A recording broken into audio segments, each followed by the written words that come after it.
ಹಾಂ ಹೆಲೋ ನಮಸ್ಕಾರ ಕರ್ನಾಟಕ. ಈ ಗಾಡಿ ಲೊಕೇಶನ್ ಬಂದು ಹಾಸನ. ಗಾಡಿ ಬಂದುಬಿಟ್ಟು i20 ಆಸ್ಟಾ. ಮಾಡಲ್ ಬಂದು 2012. 4 ಓನರ್ ಆಗಿದ್ದಾರೆ. ಕಾಪರ್ ರೆಡ್ ವೆಹಿಕಲ್ ಆಗಿದೆ. ಗಾಡಿ well and good with showroom history 1,29,000 ಗಾಡಿ ರನ್ ಆಗಿದೆ. ಇನ್ಶೂರೆನ್ಸ್ ಲ್ಯಾಪ್ಸ್ ಇದೆ. ಇನ್ಶೂರೆನ್ಸ್ ಥರ್ಡ್ ಪಾರ್ಟಿ ಕಟ್ಕೊಡ್ತಾರೆ. ಗಾಡಿ ಟೈರ್ ಎಲ್ಲ ನೋಡೋದಿತ್ತು ಅಂದರೆ 70% ಇದೆ. ಮತ್ತು ಇಂಟೀರಿಯರ್ ನೋಡ್ತೀರಾ ಅಂದರೆ ಶೋರೂಮ್ ಸಿಸ್ಟಮ್ ಇದೆ. ಜೊತೆಗೆ well and good new seat cover ಲೆದರಿಂದ ಹೊಲಿಸಿದ್ದಾರೆ. ಗಾಡಿ ಮಾತ್ರ ವೆಲ್ ಆ್ಯಂಡ್ ಗುಡ್ ಕಂಡೀಷನಲ್ ಆಗಿದೆ. ಗಾಡಿ ಆಫರ್ ಹೇಳ್ತಿದ್ದಾರೆ ಫೈನಲ್ ಟು ಫೈನಲ್ 2,65,000 ಕೊಡಿಸಿ ಬ್ರದರ್ ಅಂತ. ಬಟ್ ಫೈನಲ್ ಟು ಫೈನಲ್ ಬಂದರೆ ಒಂದು 2,40 2,45 ತನಕ ಆಗುತ್ತೆ. ಗಾಡೀಲಿ ಯಾವುದೇ ಥರ ಕೆಲಸ ಇಲ್ಲ. ಗಾಡಿ ಮಾತ್ರ ವೆಲ್ ಆ್ಯಂಡ್ ಗುಡ್ ಆಗಿದೆ. ಲೆಫ್ಟ್ ಸೈಡಿಂದ ಒಂದು ಶಾಕ್ ಅಬ್ಸರ್ ಹೋಗಿದೆ, ಅದೊಂದು ಹಾಕಿಸ್ಕೋಬೇಕು. ಪಾರ್ಟಿ ಗಾಡಿ ಆಗಿರೋದ್ರಿಂದ ಇದು ಅವ್ರು ಯಾವುದೇ ಥರ ಕೆಲಸ ಮಾಡಿಸ್ಕೊಡಲ್ಲ. ಡೀಲರ್ ಆಗಿತ್ತು ಅಂದರೆ ನಮ್ಮಂಗೆ ತಗೊಂಡು ಬೈ ಮಾಡಿ ಸೇಲ್ ಮಾಡೋದಿತ್ತು ಅಂದರೆ A to Z ರೆಡಿ ಇರುತ್ತೆ. ಗಾಡೀಲಿ ಒಂದು ಚಿಕ್ಕ ಪುಟ್ಟ 5,000 ಕೆಲಸ ಇದೆ. ಬಟ್ ಒರಿಜಿನಲ್ ಗಾಡಿ ಇದೆ.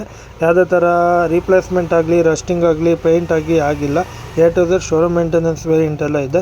ನಿಮ್ಮದು ಇದೇ ಥರ ಯಾವ್ದಾರ ಗಾಡಿ ಇತ್ತು ಸೇಲ್ ಮಾಡಬೇಕು ಅನ್ನೋದಿತ್ತು ಅಂದರೆ ದಯವಿಟ್ಟು ಕೆಳಗಿರುವ ನಂಬರ್ಗೆ ಕರೆ ಮಾಡಿ, ಇಲ್ಲ ಇದೇ ಅಕೌಂಟ್ಗೆ DM ಮಾಡಿ ಅಂತ ಹೇಳ್ತಾ, ಆದಷ್ಟು ಅತಿ ಹೆಚ್ಚಿನ ಸಂಖ್ಯೆಯಲ್ಲಿ ಶೇರ್ ಮಾಡ್ತೀರಿ. ದಯವಿಟ್ಟು ನೋಡೋರೆಲ್ಲ ಫಾಲೋ ಮಾಡಿಕೊಂಡು ಲೈಕ್ ಮಾಡ್ಕೊಂಡು ನೋಡಿ. ಎಷ್ಟೋ ಜನ ಫಾಲೋನೂ ಮಾಡಿರಲ್ಲ, ಒಂದೊಂದು ಲೈಕು ಕೂಡ ಮಾಡಿರಲ್ಲ ಅಂತ ಹೇಳ್ತಾ, ಎಲ್ಲರೂ ಲೈಕ್ ಮಾಡಿಕೊಂಡು ಫಾಲೋ ಮಾಡ್ಕೊಂಡು ನೋಡಿ. ಇದೇ ಥರ ಸಬ್ಸ್ಕ್ರೈಬ್ ಮಾಡ್ಕೊಳ್ಳಿ. ಯೂಟ್ಯೂಬಲ್ಲೂ ಕೂಡ ಬಂದು ಡಿಸ್ಕ್ರಿಪ್ಷನಲ್ಲಿ ಲಿಂಕ್ ಹಾಕಿದ್ದೀನಿ ಅಂತ ಹೇಳ್ತಾ ಈ ವಿಡಿಯೋ ಇಲ್ಲಿಗೆ ನಿಲ್ಲಿಸ್ತಾ ಇದ್ದೀನಿ. ನಮಸ್ಕಾರ ಕರ್ನಾಟಕ.